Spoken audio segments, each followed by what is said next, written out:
Welcome to Fellowship Safaris, conversations about people of color and their journeys to subspecialist training in their countries of origin and around the world.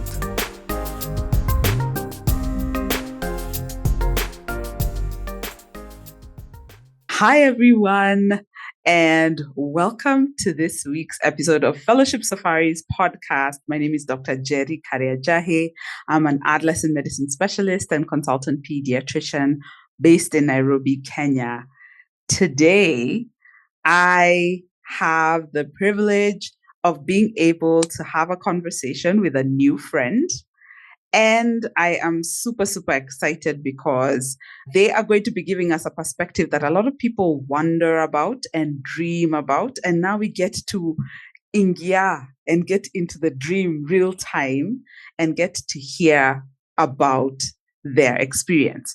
I am not going to get ahead of myself too much. I would like for my guests to introduce themselves and their professional qualifications. Thank you so much, Sherry. My name is Dr. Stella Ogake. I am a pulmonary and critical care physician.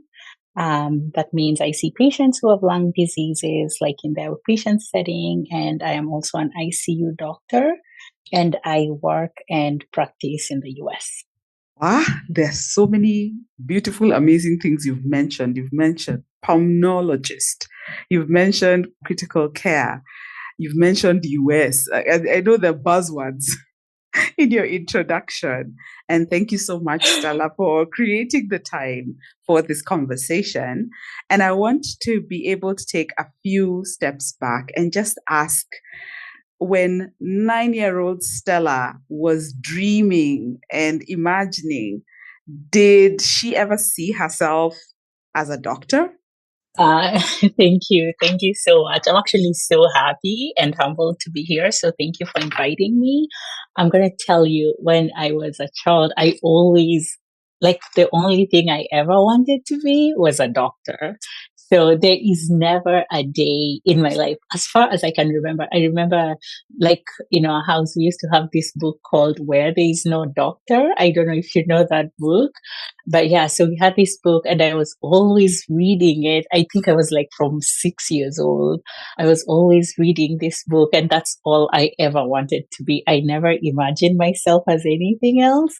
So even when people now ask me, if you are not a doctor, what else, what other job would you be doing? To be honest, I don't have an answer, because being a doctor is all I ever wanted to be. Oh, wow. Where There Is No Doctor. Yeah. I don't think I've ever heard of that book, but now on the Fellowship Safaris podcast, we are big on book recommendations. And so I will look for it. Yeah, you should. It's actually like a book, if I remember correctly. It's like one of these books that, I guess it was made for places that are resource limited, and it's all about all these home remedies. If this is wrong, you should do this. If this is wrong, think about this. Yeah, it's like an old book. Yes. And even when I moved here to the US, my dad came to visit me one day and he brought it to me. It's this book. That is so kind. This is the book. Yeah. This is the origin story. So you need to have your origin story with you. Yeah. That's fantastic. And so in terms of medical school, where did you do your medical training? So I went to medical school at Moi University, School of Medicine in Eldoret, completed medical school. Then I went to Aga Khan. I did my internship in Aga Khan University. I remember those days, when you finish medical school, then you would be oh, this is where we want to go for internship. And there was almost hey, this center takes this number of people for internship. This center takes this number of people. And then at that time, I think Aga Khan, you had to apply. So I remember applying and doing an interview to be an intern there. So then did internship there, worked there for a year or a year and a half as a senior house officer. Then I immigrated to the US. Oh, wow. What was the experience like for you while you were transitioning? First of all, how was Moi University as an undergraduate? It was amazing. I remember those days. I'm gonna be honest. I used to be jealous. It's like, oh, I should have gone to University of Nairobi because UON was only 5 years and my university was 6 years. But it was, to be honest, it was like such a good experience. And now that I look back, I'm like, I went where I was meant to go just because the experiences there shaped me up to like to who I am today. Even like my decision to come to the US and do residency here stemmed from being at Mo University during my undergrad years. So it was really good. It was really good. Like the way of teaching is called problem based learning, which was like a different way than the UON, which I think jived really well with me. So that was a really good experience Oh, when I think wow. about Let's it. When you think about it, and let's just unpack Yeah. that a little bit, because there are two things you've mentioned. One is some of the experiences molded the decision that you made to be able to immigrate and switch to a different continent. Could you give one example of how, like, an experience that was molding in that sense and guiding you in that direction? Yeah, so my university, like the School of Medicine, they have like this collaboration with several universities here in the US. And so they actually have like what is called like an IU house. So the collaboration started with Indiana University and Moore University, but now there's like multiple other universities that collaborate with Moore University. And because of that collaboration, medical students in Moore University, when you get to fifth year, you get like an opportunity to come to the US and do an exchange program or an elective, see how medicine is practiced here, learn about like their training system. And so when I was in fifth year, I got a chance to come to the US through that program. And I remember when I got here, like, and like, we would come, we would go, like, we would round with our residents and the fellows and the like attendings here. So I remember during that particular experience that I came here, I was like, wow, this is so different than it is in Kenya. And then like I learned more about what training looks like here, like how they go like from medical school directly to residency. Then you decide if you want to do a fellowship or not. And so from that point onwards, like from when I came from that exchange program, I was like, I really want to go back. I want to do my training there. And that's what put the fire in me to pursue immigration. And I think that's so important because I've been in conversations where people who have, gone and experienced a different medical system and a different just life experience is like, please go out there, experience it. It will change your life. And it's been in various iterations, not just, seeking out different work, but also just that immersive experience in a different culture on many facets. And it's so great to hear that Moy University offered you an opportunity to immerse in that culture as a student, which was then very molding for you. The other thing you mentioned was problem based learning. What is that? So I remember like when we first joined, so like when you first joined my university, like the School of Medicine, like the first month, like all you're learning about is problem-based learning. So the way problem-based learning works is like the teaching is not just like, hey, you're all just sitting in a like lecture theater and getting lectures, like didactic lectures from your lecturers. It's more about self-directed learning, finding ways to ensure that you are learning yourself. Like it's not like teaching yourself, but most of the learning is self-directed. So the way they do it, they have like once you get in, you're divided into small groups and they're called tutorial groups. And each tutorial group has a tutor who's like a faculty member. And so like whatever you're learning, like you're learning in that small group. So they give you a problem. So say you're learning cardiopulmonary medicine. So they'll create like a case based problem. And then you'll meet in your small group. You'll go through the case. You'll come up like, what are the objectives that we are supposed to learn from this case? So then you come up with the objectives and then everybody, so say you meet on Monday, you go through the case, come up with the objectives, everybody goes and reads by themselves. And then on Friday, you all come back together and then you discuss. Like, okay, so this is what I learned. This is what I learned about like that particular thing. So like that's one aspect of it. And then the other aspect is like, hey, like you get time to go to the library and read by yourself. And then instead of like lectures, like sitting in a lecture theater for like 3 hours being taught something, they're like short kind of didactic based lectures that are like 1 hour, and those are called overviews. So for example, you'll have an overview about anatomy of the cardiopulmonary system, then you'll go to your tutorial groups, you'll come up with objectives, then you'll all go read by yourselves, then you'll come back together and discuss in small groups. So that's the way teaching is done, like medical school teaching is done at my university, which is completely different. But to be honest, I feel like it puts in you like the motivation to be very self-directed, like, push yourself rather than wait for things to come to you. And I'm going to honestly say that that definitely shaped, because making a decision to move and go practice medicine in a place that's not your home is a huge decision. But I feel like learning in that way shaped me to know that, hey, I can do whatever as long as I'm self-directed. I can do whatever I need to do to be successful. I absolutely love that. And the fact that there were so many elements about your undergraduate training and undergraduate experiences that had an impact on the decision that you made. And the question everybody is asking is, how did you get to the point where you made the decision around, I want to go to the US?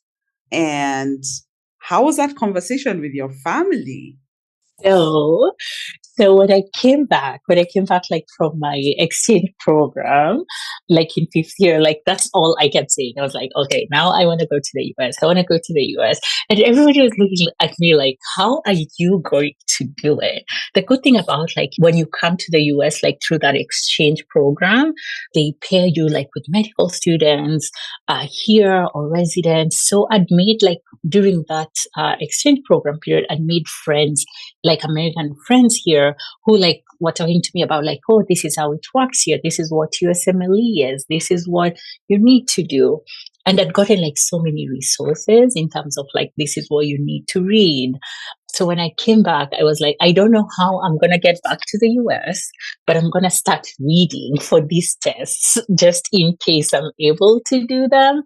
And to be honest, like my family was very, very supportive. My dad, my brothers, my sisters, they were all like, oh yeah, go you. Like, just tell us like how you're going to do it. And thankfully, in Aga Khan at that time, there was also like one or two people who were trying to pursue the same pathway of like coming to do residency in the US. And so there was almost like a support group, like, what are you doing? Talking to each other, what are you doing? What are you doing? And sharing resources.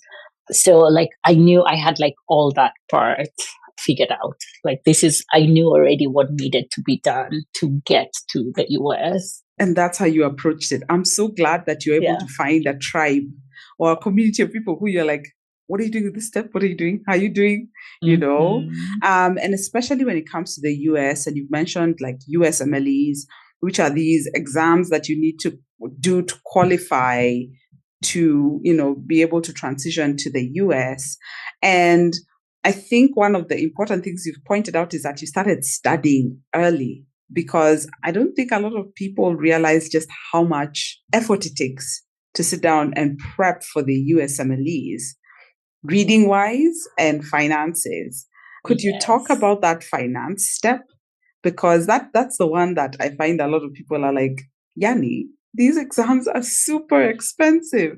So how did you navigate that piece around financing and preparation for the USMLEs?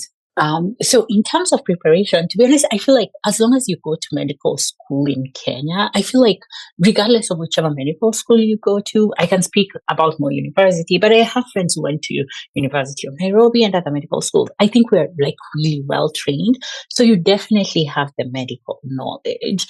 And so in terms of like, hey, what do I need? They're just like very specific books that people use to prepare. Like, hey, these are the books that people are reading to prepare for USMLE. So there is, I told you, like I'd made like a lot of friends here in the US, and some of them like handed me like, hey, these are the books I was reading for USMLE. So then I had that, and then just having people again who were doing the same thing. We could share resources like, hey, this is what you read, this is what you read. The other resources that I found were very useful are like question banks, because, like you need to prepare, like this is how the questions are worded. This is how you answer the question. So the one that I used is one that's called UWorld, which is USMLE World.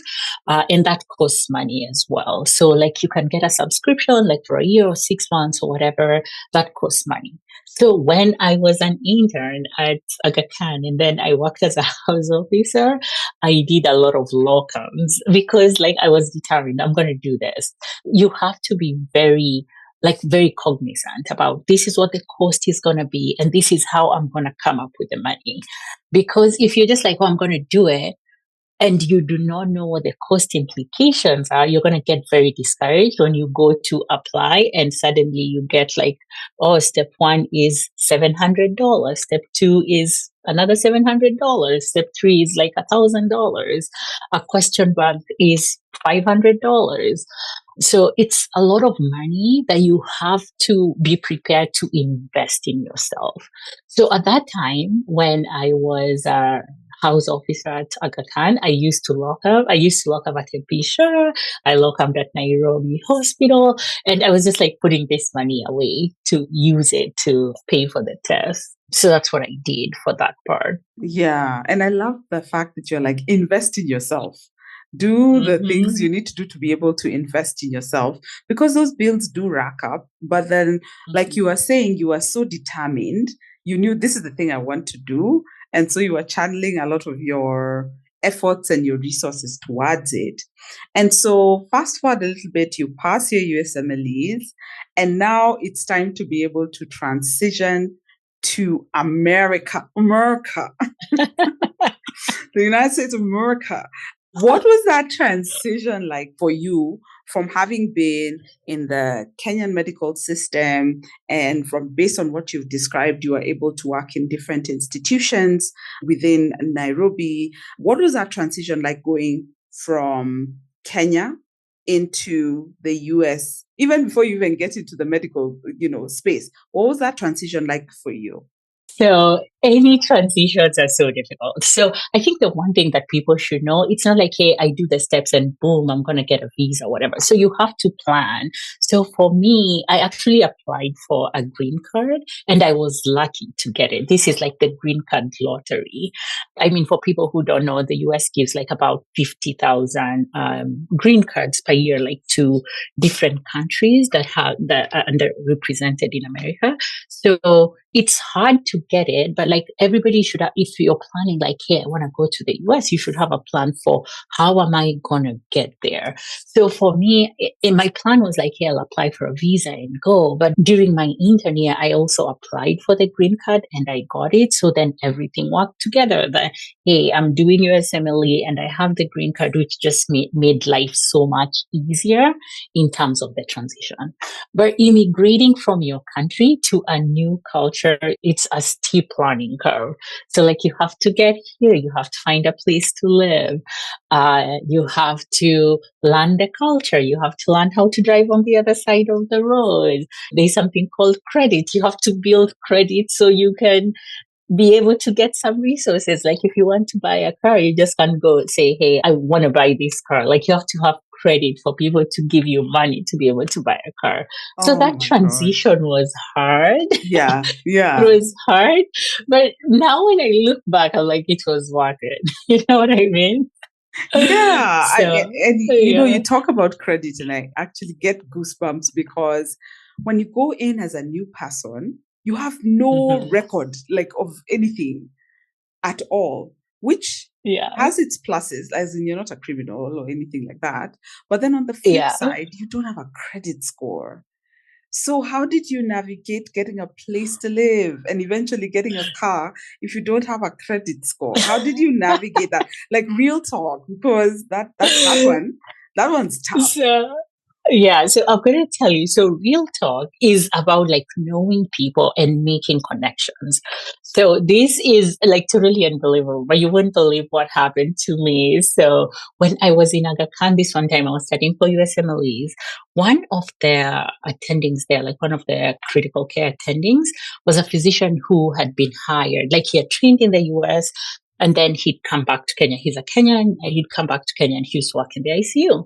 So then one day, his friend, who is also a Kenyan, but lives and works in the ICU, had come to Kenya to visit her family.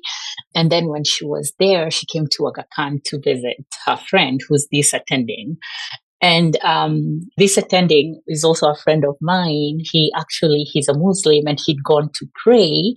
And when he went to pray, he left this friend of his with me. So then I was just sitting there and I was chatting with her, just keeping her company. And then when she left, we become friends. So she said, "Hey, here's my number. If you ever come to America, please get in touch with me." And so then when I got the green card, I was like, okay, I'm moving to America. I already had like a friend that I'd made, like who's American, who I was going to come and live with. So I came, started living with my friend. And then I called this Kenyan person who I'd met when I was in Aga Khan. And I tell you, she said, "Oh my God, I remember you. You were so nice to me when I came to Aga Khan. You should come." So, and like, she was an attending like in one of the big universities here. She's like, "Oh, you should come and live with me. I'm gonna like help you get observerships. I'm gonna help you get you settled, get your feet on the ground." And I'm telling you, just having those connections, I was so blessed because she helped me so much. She helped me get my social security, co-sign for things, help me get like a credit card, start building my credit. When I wanted to get my first car, like co-sign for a loan. So she helped me in a tremendous way. What I learned from that is like, you do not know who you're speaking to, right? Sometimes you see people and you are talking to them and you're being kind. You just don't know what effect they'll have in your life later. And so that's what happened to me. So that Hey, transition ended up being so much smoother because of yeah. this one person that I spoke with for like 15 minutes. Oh my Um, gosh. A yeah. 15-minute conversation translates into such a life-changing interaction further down the road. And I think one of the things I'm really admiring about your safari, Stella, so far is your ability to cultivate social capital in such a beautiful way. I mean, you couldn't have imagined that this person that you sat and had a conversation with would then say, "Hey, come, let me help you in this way. Let me do these things to help you on your path." And I'm so grateful for your friend and let her get her flowers. I hope she'll be able to listen to this interview. I hope she'll be able to get her flowers because that's big. Someone being able to trust and believe in you and believe in your dream enough to be able to say, "Hey, I'm willing to help you in this way." So, big shout out to your friend.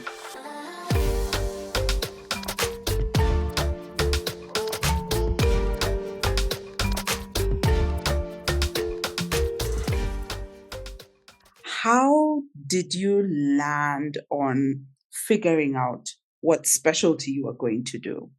So when I came from Kenya, I actually already knew like what I wanted to do. I was already like so much into critical care. So there's like different pathways like for how you can get into critical care. Like you can do anesthesia, then critical care, you can do surgery, then you can become like a critical care surgeon. And like I told you, like I'd already made friends, I already knew like what the pathway looked like into getting into residency, then fellowship. So then the plan was like, hey, I'm going to apply for internal medicine residency, which is what I did. And then after internal medicine, I'm going to apply for pulmonary and critical care. So you can do critical care as a standalone subspecialty, or you can do pulmonary and critical care. There are people who do nephrology and critical care, ID and critical care. cardiology and critical care, but I always knew that I wanted to do pulmonary and critical care. And so that's how I landed on it. And then surprisingly, my friend that I talked about was also like a pulmonologist and critical care physician. So to be fair, she also mentored me a little bit, especially in the pulmonary component of it, because before I was like, oh, maybe I should do ID and critical care. But then ultimately, I just landed on pulmonary, and then I was like, this is where I'm supposed to be.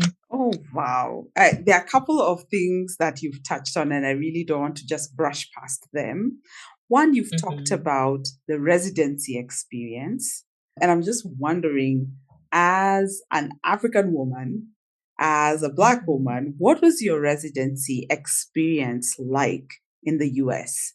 So I tell you what, residency in the US, one, I feel like it's really good learning. It is a lot, like, it's a steep learning curve, especially like when you come from Kenya and you have an accent and like, even the way they present here, like how they do certain things, like medicine is medicine, but also like how they do certain things.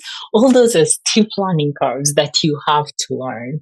And so to be fair, I remember like the first time when I came here, I was like, oh, I'm going to apply for residency and it's going to be all good, amazing, get in, like, just sail through. Everything is going to be nice and easy.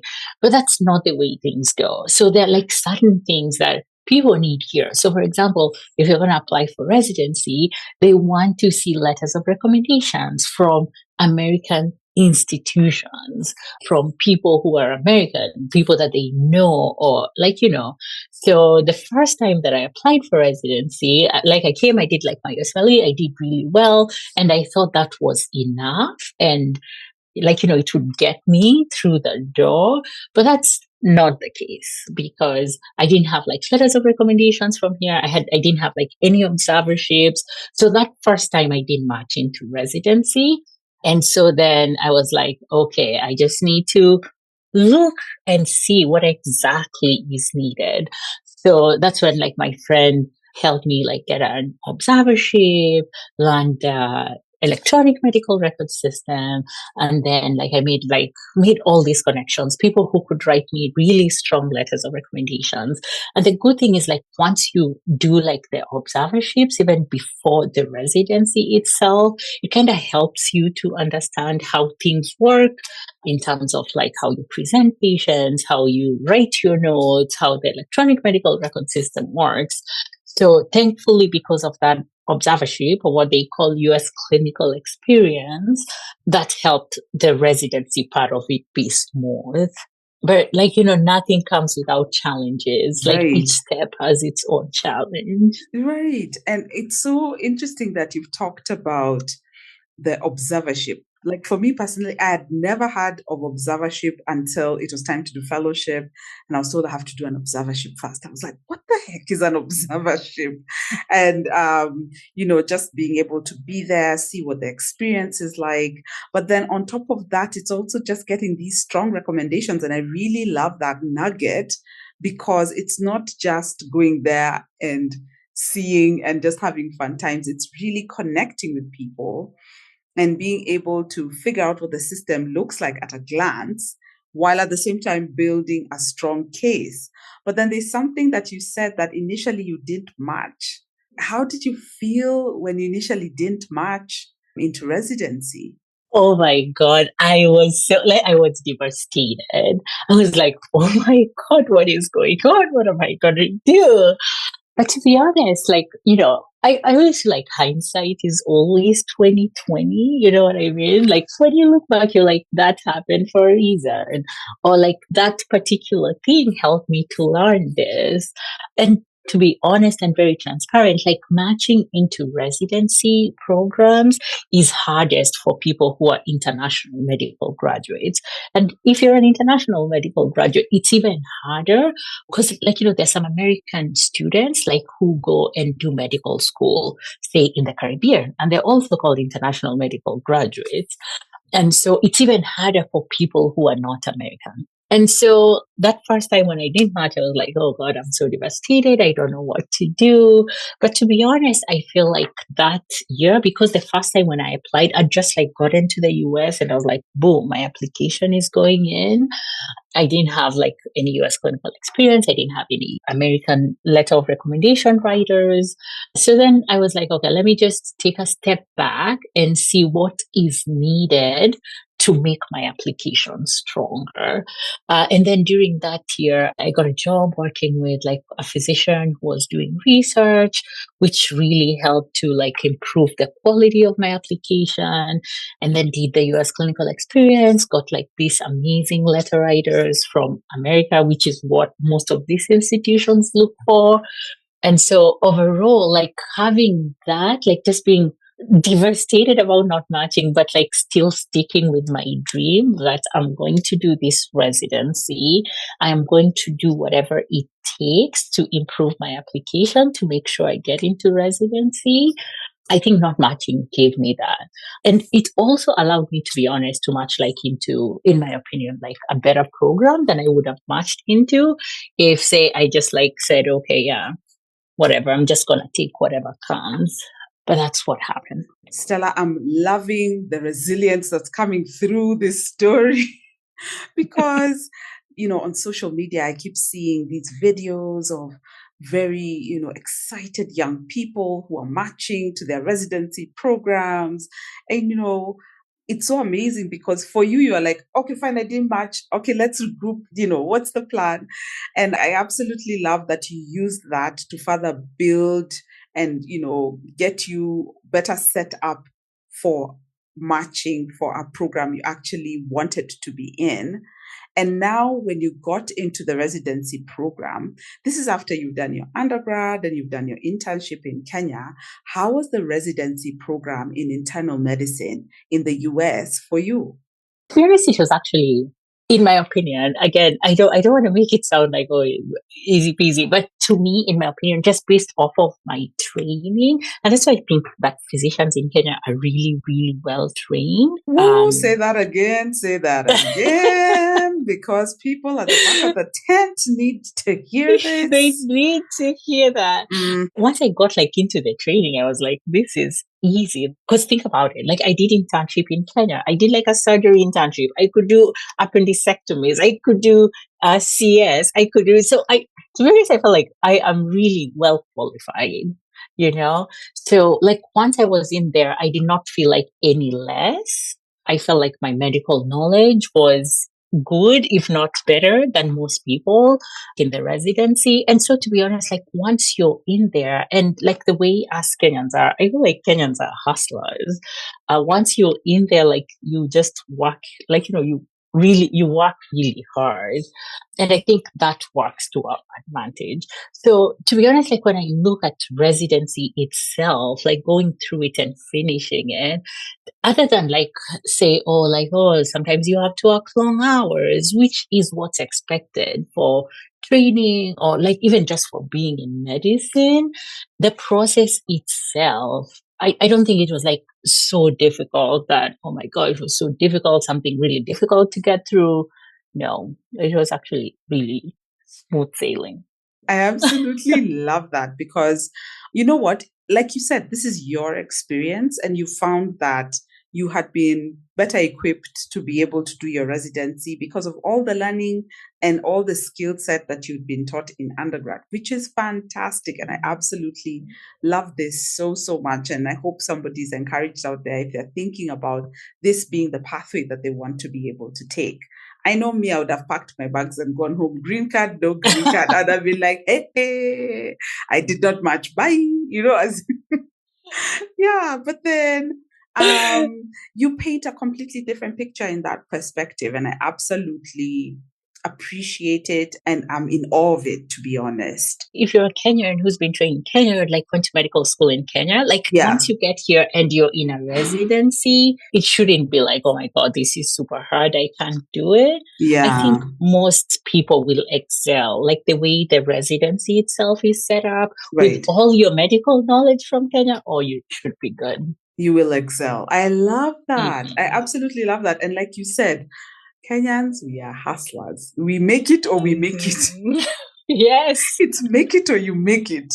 Yeah. And so now, after you're done with your residency, I know you had talked a little bit about pulmonology critical care, but why this particular combination? I know you mentioned a little bit about mentorship, but why this particular combination? Why was it important for you to do these two things together?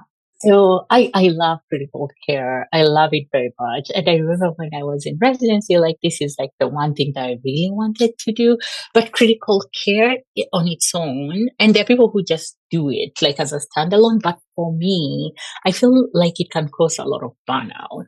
And the reason it can cause a lot of burnout is because it's a very intense subspecialty area. So like you're always running on adrenaline. Sometimes there is a lot of emotional burden that comes with it because not everybody that lands in the ICU makes it out of the ICU. So there is a lot of we are trying everything that we can to save you or like to save these patients. And then the patients don't get better. Then it's a lot of like end of life talks with families, dealing with that, giving them support.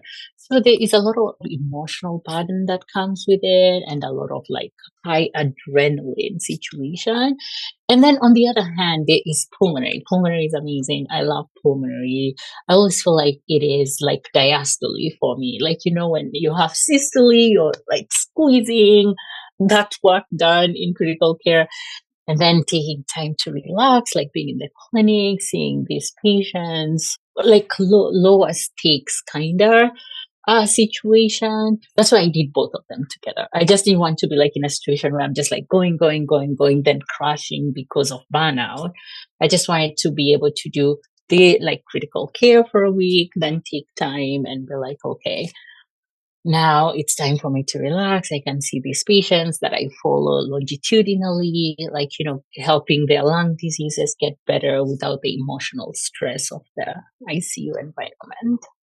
I love how you've described pulmonology critical care as diastole and systole, which is like the contraction and relaxation, of the heart. And I totally love that. It sounds like you're very intentional about bringing these two things together. But why two of them? You know what I mean? Like a lot of people just pick one fellowship. was this yeah, because guys are like, you know what, I'm happy with the one. There are people who but why the two of them? Was it the kind of fellowship that you could do simultaneously, or did you do one after the other? No. So you can do them simultaneously. So in the US, actually, pulmonary and critical care usually comes combined. So you can do critical care on its own. Pulmonary and critical care come combined together as a fellowship that is offered. So that's why I was like, oh yeah, it makes sense to just do both of them together because it's like a 3-year fellowship, then you're done. The other ones that I talked about, like ID critical care, nephrology critical care, whatever, you have to do them sequentially. So you either do ID, then critical care, or nephrology, then critical care. They're not like combined fellowships, unlike pulmonary critical care, which is a combined fellowship. Wow. Yeah. It's great to hear that it was combined, and you talk about 3 years. And so how long was your residency and then fellowship? How long was that time commitment for you? Residency is 3 years. So I did internal medicine for 3 years, then pulmonary and critical care for 3 years. Okay. So it was a 6-year commitment on top of the undergrad internship and working for a little bit of time before you transit. You know why I'm saying that? Because sometimes when we talk to younger doctors who are trying to figure out what are my next steps, sometimes that time commitment is not usually explicitly laid out before them. So it's taken you how many years from when you started med school to becoming a consultant in pulmonology critical care? How many years was that? So 6 years I did medical school. Then I did 1 year of internship. Then I did a year and a half of being like a medical officer. Then I came to the US. Like I took a year. So the first time I applied, I didn't match. So then the other year, like I was like boosting application, whatever. Then residency for 3 years, fellowship for 3 years. Wow. Yeah. Did I just count 15, 16? What? Did I lose count? Yeah, so let me see. So 333, that's 9. Yeah, 9 plus 6. that's 15. Yeah, about 15, right? About 15 years. Hmm. Wow. That's a 15-year medical education journey. Yeah. And I think it's one that's so beautifully, put together, and I'm so glad that you were able to do it.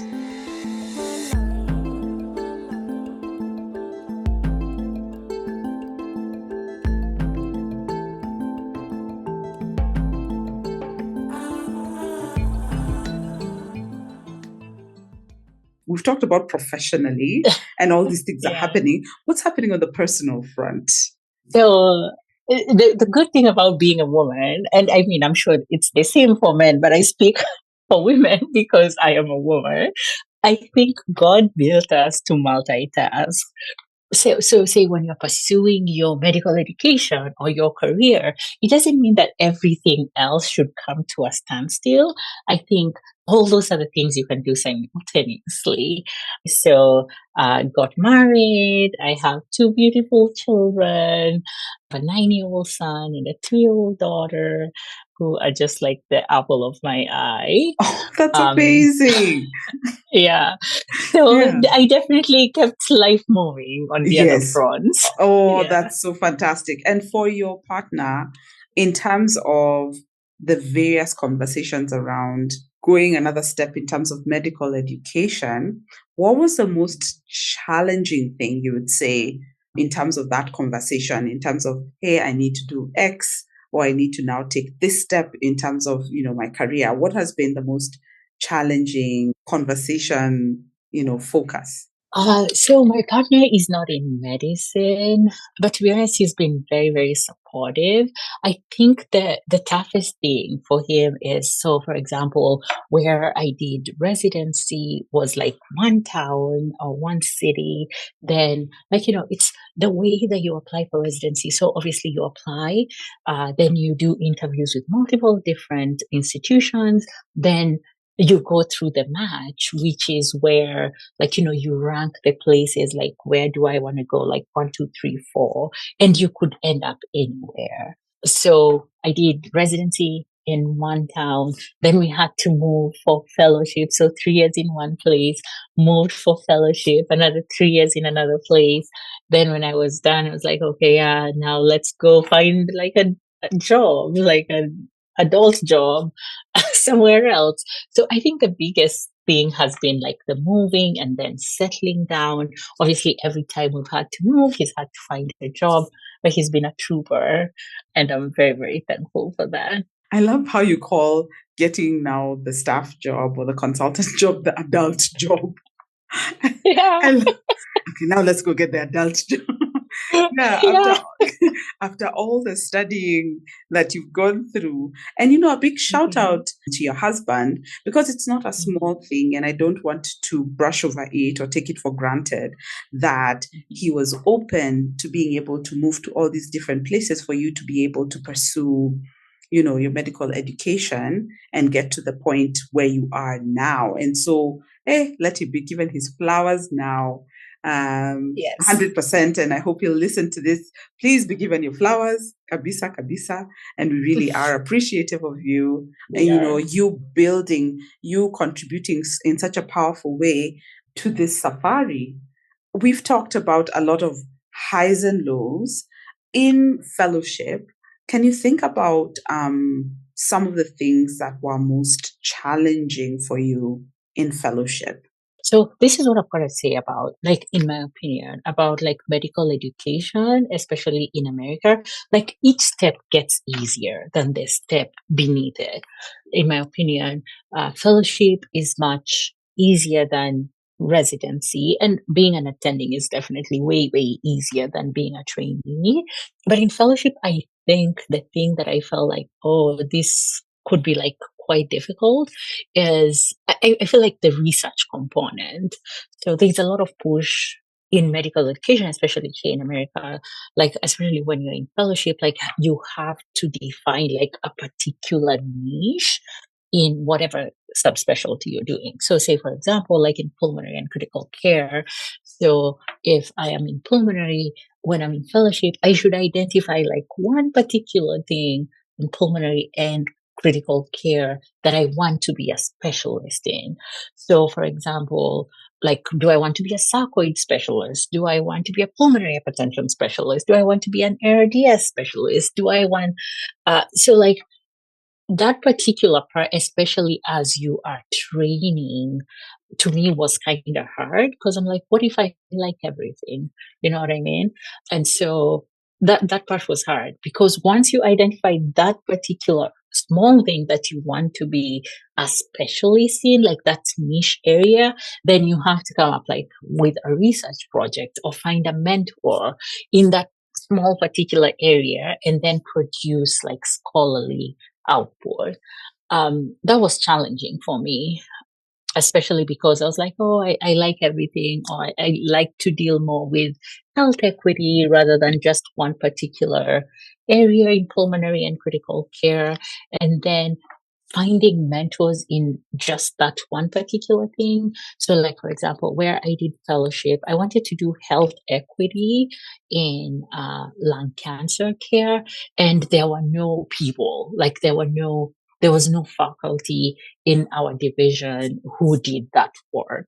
Oh, wow. So You what might did you do? so I actually just like again like okay, you hustle through it.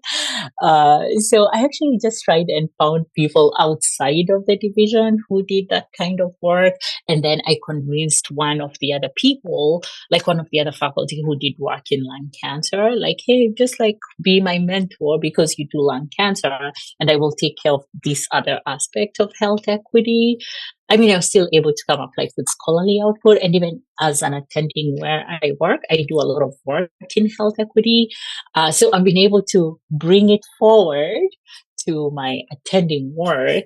But that part was quite challenging. Oh, wow. Hey, you've brought about another buzzword. First of all, yes, research has its challenges, and I know there are Yeah. people who that research part actually even makes guys not want to pursue further education. They're like, you know what?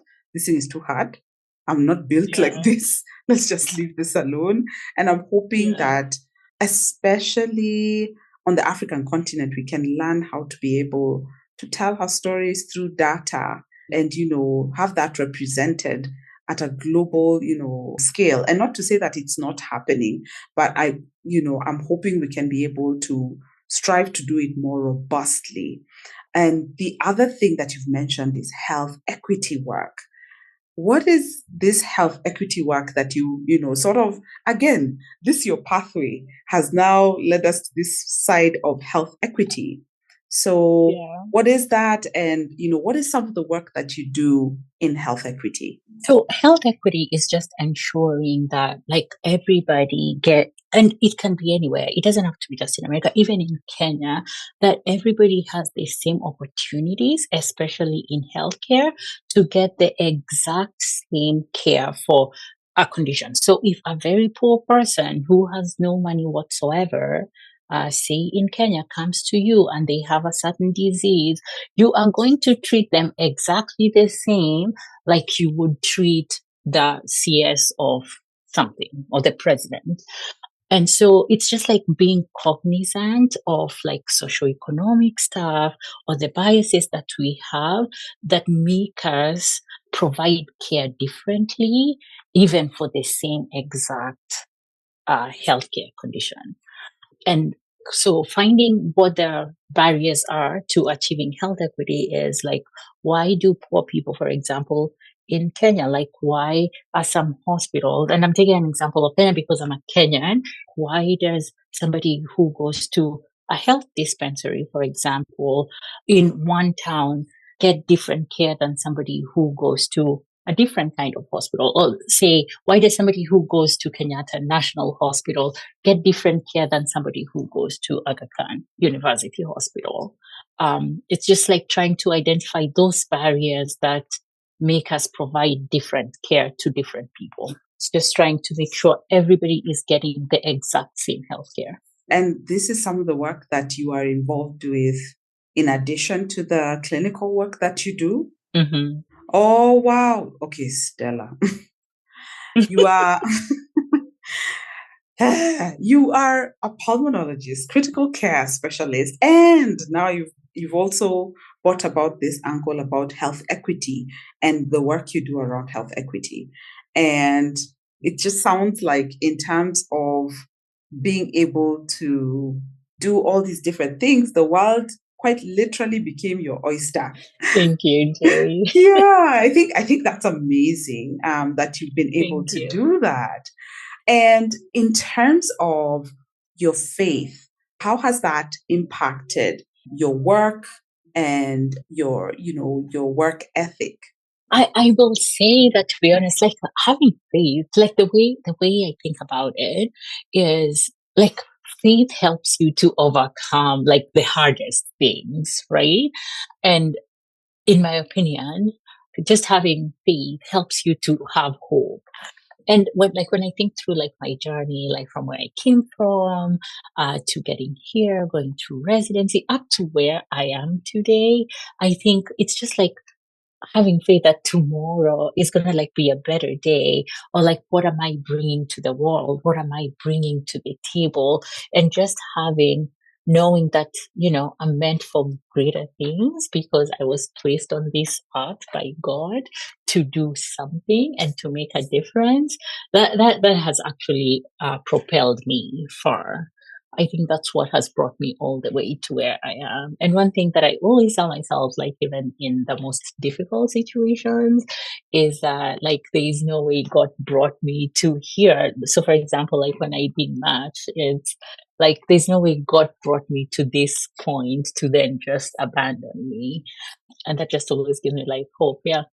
The best is yet to come. The best truly is yet to come. And what would your advice or words of wisdom be for somebody who's thinking about the US and thinking about taking a pathway similar to what yours has been? What would be your words of advice to them?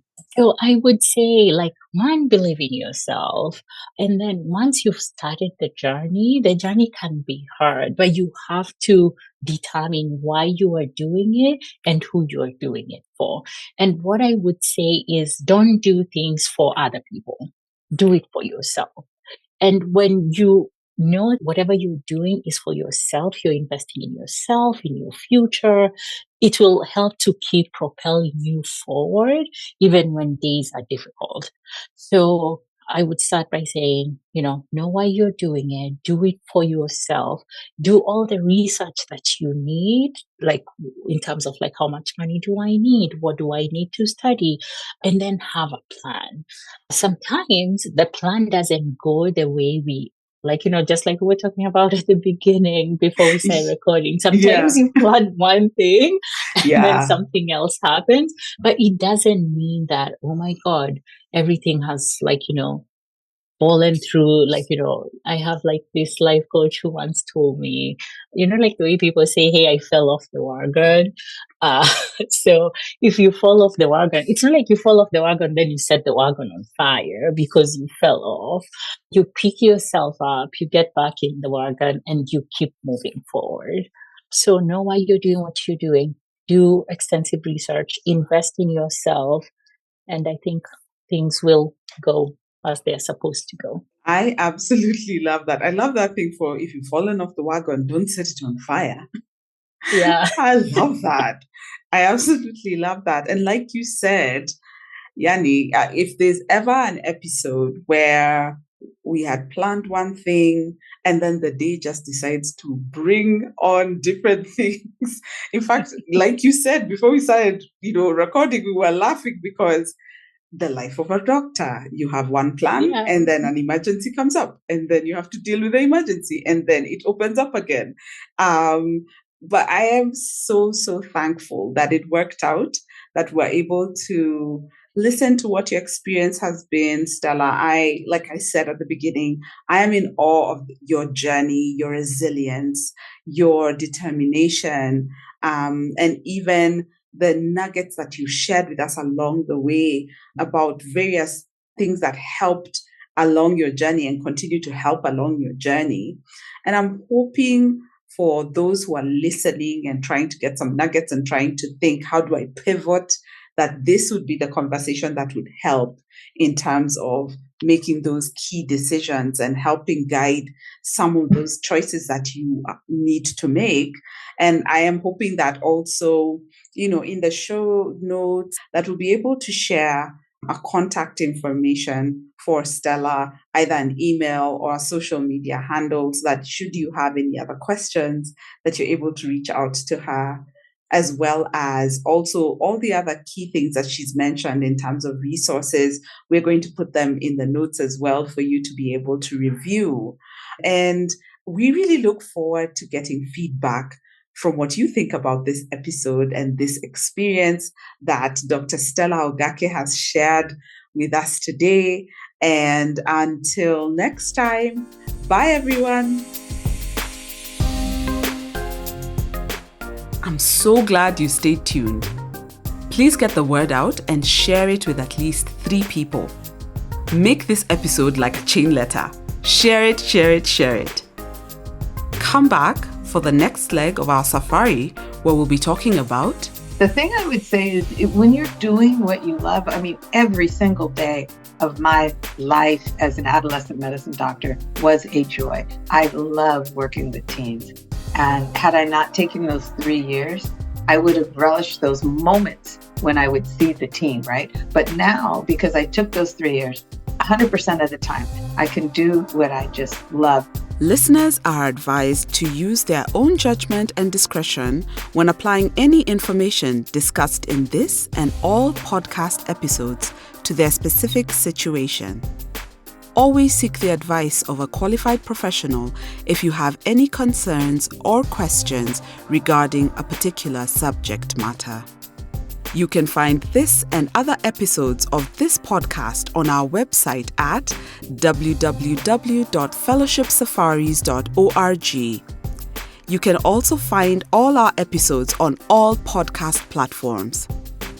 Reach out to us on social media as Fellowship Safaris on Facebook, Instagram, and TikTok, and our Twitter handle is @fellowshipsafar. You could also send us an email on fellowshipsafaris@gmail.com. We look forward to hearing from you and interacting with what you have to say about the Fellowship Safaris podcast. It takes a village to make this podcast. The executive producer and original music is done by Mokavi Maweu. The sound engineer is Tevin Sudi, with thanks to AQ Studios. Graphic design was done by Benjamin Mboya. We would like to give a special shout out to Josephine Karianjahe and Melissa Mbogwa of Africa Podfest. All rights reserved by Dr. Jerry Karianjahe and the Fellowship Safaris podcast.